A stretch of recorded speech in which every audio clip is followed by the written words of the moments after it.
Good morning friends, welcome to trending Pradesh. दोस्तों, यदि आप जेएसएससी जेपीएससी की तैयारी कर रहे हैं तो ये चैनल आपके लिए काफ़ी इंपॉर्टेंट है। लेक्चर्स जो होते हैं वो यहाँ प्रोवाइड किए जाते हैं, लेकिन इन लेक्चर्स के लिए जो पीडीएफ फाइल है वो भी उपलब्ध करा दिया जाता है। इसके लिए हमारा जो टेलीग्राम ग्रुप है ट्रेंडिंग प्रदेश, उसे आप ज्वाइन कर लीजिए।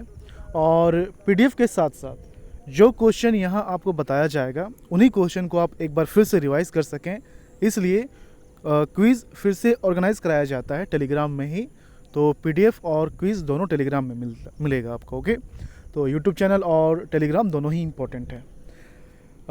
13 सितंबर के लिए झारखंड करंट अफेयर्स के इम्पोर्टेंट क्वेश्चंस चलिए हम लोग देखते हैं। अच्छा, लास्ट लेक्चर में आपको पता है कि हर लेक्चर में एक क्वेश्चन आप लोगों के लिए पूछा जाता है। तो लास्ट लेक्चर में एक क्वेश्चन किया गया था कि AT&C लॉस में झारखंड का पूरे देश में क्या स्थान है।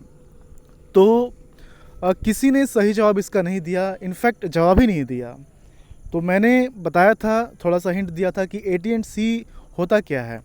देखिए, जो बिजली कंपनी होती है जितनी बिजली फीडर में भेजती है उतना उसको बिल नहीं मिल पाता है। तो ये जो लॉस है ना, इसी को बोलते हैं AT&C। तो लास्ट में ये जो 5-6 क्वेश्चंस हैं आज के लिए, जब ये कंप्लीट हो जाएगा तो इसके बाद हम लोग उस क्वेश्चन को देखेंगे कि क्या इसका आंसर होगा। ओके, चलिए हम लोग स्टार्ट करते हैं। फर्स्ट क्वेश्चन है, केंद्र सरकार की स्टार्टअप रैंकिंग के एस्पायरिंग लीडर्स कैटेगरी में झारखंड का कौन सा स्थान है। फर्स्ट, सेकंड, थर्ड या फिर फोर्थ। तो इसका answer option B, second. Okay, चलिए देखते हैं डिटेल में इसका। केंद्र सरकार के स्टार्टअप रैंकिंग के एस्पायरिंग लीडर्स कैटेगरी में झारखंड का दूसरा स्थान है। केंद्र सरकार के स्टार्टअप रैंकिंग में गुजरात इस साल भी नंबर 1 पर बरकरार है। मैंने आपको बताया कि जब भी रैंकिंग आप झारखंड की याद करें तो झारखंड का जो भी रैंकिंग है वो तो आपको याद करना ही करना है, साथ ही साथ फर्स्ट में जो रहता है और लास्ट में जो रहता है, कोशिश कीजिए लास्ट वाला भी याद रखें। एटलीस्ट फर्स्ट वाला आपको याद रखना पड़ेगा। ओके, तो इस रैंकिंग का मकसद क्या है? राज्यों में इनोवेशन क्षमता को विकसित करना है। इस रैंकिंग में 22 राज्यों और 3 केंद्र शासित प्रदेशों को शामिल किया गया है। इस रिपोर्ट को केंद्रीय उद्योग व आंतरिक व्यापार मंत्रालय के द्वारा जारी किया गया है। इसमें झारखंड के उद्यमियों को उनके स्टार्टअप के लिए सिंगल विंडो पोर्टल तैयार करने का भी जिक्र किया गया है। इस रैंकिंग में इमेजिंग स्टार्टअप इकोसिस्टम कैटेगरी में आंध्र प्रदेश, असम, छत्तीसगढ़, दिल्ली, हिमाचल प्रदेश, मध्य प्रदेश, मिजोरम, सिक्किम, तमिलनाडु और उत्तर प्रदेश को शामिल किया गया है। वहीं एस्पायरिंग लीडर्स कैटेगरी में हरियाणा, झारखंड, नागालैंड, पंजाब, तेलंगाना और उत्तराखंड राज्यों को शामिल किया गया है, जिसमें कि झारखंड का दूसरा स्थान है। ओके, बिहार, महाराष्ट्र, उड़ीसा और राजस्थान लीडर्स कैटेगरी में, जबकि कर्नाटक और केरल स्टार्टअप को बेहतर माहौल देने के मामले में टॉप परफॉर्मर कैटेगरी में शामिल किया गया है। संघ शासित राज्यों में बेस्ट परफॉर्मेंस कैटेगरी में अंडमान निकोबार द्वीप समूह रहा है। ओके, ये हो गया पहला क्वेश्चन। सेकंड क्वेश्चन है, झारखंड से किन्हें कौशल आचार्य अवार्ड 2020 से सम्मानित किया गया है। रश्मिता प्रधान, रक्षा प्रधान, रश्मिता कल्याण या फिर रजनी प्रधान। तो इसका आंसर है option A, Rashmita Pradhan. Okay, चलिए देखते हैं इसके बारे में। झारखंड की रश्मिता प्रधान को कौशल आचार्य अवार्ड 2020 से सम्मानित किया गया है। अब इन्हें आप देख लीजिए, ये इनका पिक्चर है। झारखंड के युवाओं को उच्च स्तरीय और गुणवत्तापूर्ण कौशल प्रशिक्षण देने के लिए गम्हरिया सरायकेला खरसावा की कौशल प्रशिक्षक रश्मिता प्रधान को कौशल आचार्य अवार्ड 2020 से सम्मानित किया गया है। कौशल आचार्य अवार्ड की शुरुआत कौशल विकास और उद्यमिता मंत्रालय ने 2019 में की थी। इस वर्ष के सम्मान समारोह में देश भर के 91 कौशल प्रशिक्षकों को यह अवार्ड दिया गया है। झारखंड की ओर से पहली बार किसी कौशल प्रशिक्षक को यह अवार्ड मिला है। काफ़ी इम्पोर्टेंट पॉइंट है। ओके, कौशल आचार्य सम्मान अवार्ड अलग अलग 5 श्रेणियों में दिया जाता है। रश्मिता प्रधान को कौशल विकास पाठ्यक्रम की मूलभूत संरचना अर्थात लघु अवधि कौशल प्रशिक्षण 6 माह से कम के लिए कौशल आचार्य अवार्ड दिया गया है। ठीक है, तो आइए थर्ड क्वेश्चन देखते हैं। झारखंड के किस तकनीकी संस्थान को राष्ट्रीय स्तर का तकनीकी संस्थान के रूप में विकसित किया जाएगा। BIT Mesra, BITT polytechnic, BIT Sindri, Bhaga polytechnic. अच्छा, इसमें आप देखिए, ये जो है ये तो खैर डीम्ड यूनिवर्सिटी है, प्राइवेट है। बीआईटीटी पॉलिटेक्निक ये प्राइवेट इंस्टीट्यूट है, Birsa institute of technology trust, जो कि डिप्लोमा आईटीआई करवाती है। उसके बाद बीआईटी सिंदरी अभी फ़िलहाल एकमात्र गवर्नमेंट इंजीनियरिंग कॉलेज है झारखंड का ये। ओके, काफ़ी पुराना है, 1949 में ये इस्टेब्लिश हुआ है। इसका हिस्ट्री काफ़ी अच्छा है, लेकिन अभी हालात कुछ खास नहीं है। कोशिश की जा रही है इसे पहले वाले जो हिस्ट्री का इसका पहचान था वापस लाने का। और डी जो है भागा पॉलिटेक्निक, ये भी झारखंड का गवर्नमेंट पॉलिटेक्निक है। ओके, तो यहाँ पर इस क्वेश्चन का जो आंसर है वो है option C, BIT Sindri. Okay, काफ़ी फंड इसको दिए जा रहे हैं ताकि पहले जो नाम था, जिस नाम के कारण अभी ये चलता है, तो उसी नाम के जो प्लेस था नाम का, वो प्लेस वापस दिया जाए, लौटाया जाए। काफ़ी कोशिश की जा रही है। तो थोड़ा देख लेते हैं इसके बारे में। बीआईटी सिंदरी को राष्ट्रीय स्तर का तकनीकी संस्थान के रूप में विकसित किया जाएगा। नए अध्यादेश के अनुसार बीआईटी सिंदरी को उच्च कोटि के राष्ट्रीय तकनीकी संस्थान के रूप में विकसित किया जाएगा। बीआईटी सिंदरी को मल्टी स्पेशलिटी संस्थान के रूप में विकसित करने की योजना बनाई जा रही है। कुछ इंपॉर्टेंट जानकारियाँ हैं, जैसे कि बीआईटी सिंदरी की स्थापना 1949, आईआईटी आईएसएम के डायरेक्टर, सॉरी यहाँ पर ये जो है ना बीआईटी सिंदरी, आप कर लीजिए इसे BIT Sindri. Okay, BIT Sindri के जो डायरेक्टर हैं डीके सिंह। डीके सिंह जो हैं ये बीआईटी सिंदरी के ही पास आउट हैं। इलेक्ट्रॉनिक्स डिपार्टमेंट के ये स्टूडेंट थे, बाद में यहाँ के प्रोफेसर बने, फिर ये एनआईटी पटना चले गए थे।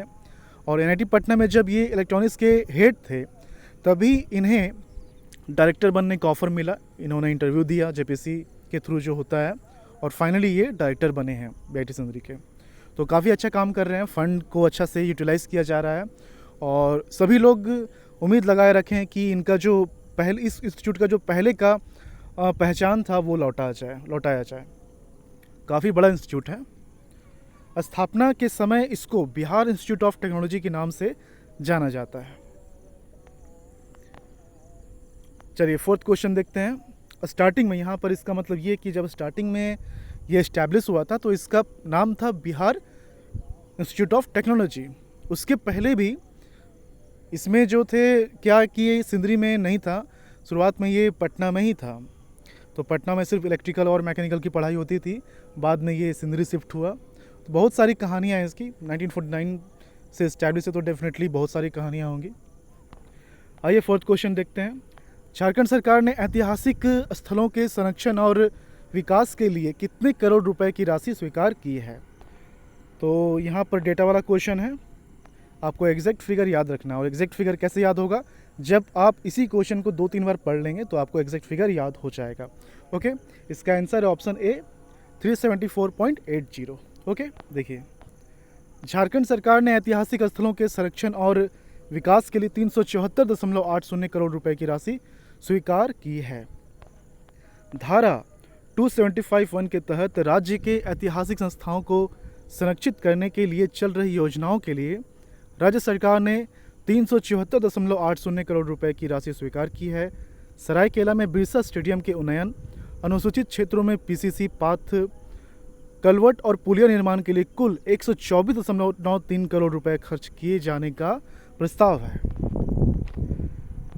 आइए पांचवें क्वेश्चन देखते हैं। फिफ्थ क्वेश्चन है, झारखंड के किस रेल मंडल के द्वारा फिट इंडिया फ्रीडम रन का आयोजन किया गया है? रांची रेल मंडल, कोल्हान रेल मंडल, चक्रधरपुर रेल मंडल या फिर बोकारो रेल मंडल? तो इसका आंसर है option A, Ranchi rail Mandal. Okay, देख लीजिए थोड़ा सा। झारखंड के रांची रेल मंडल के द्वारा फिट इंडिया फ्रीडम रन का आयोजन किया गया है।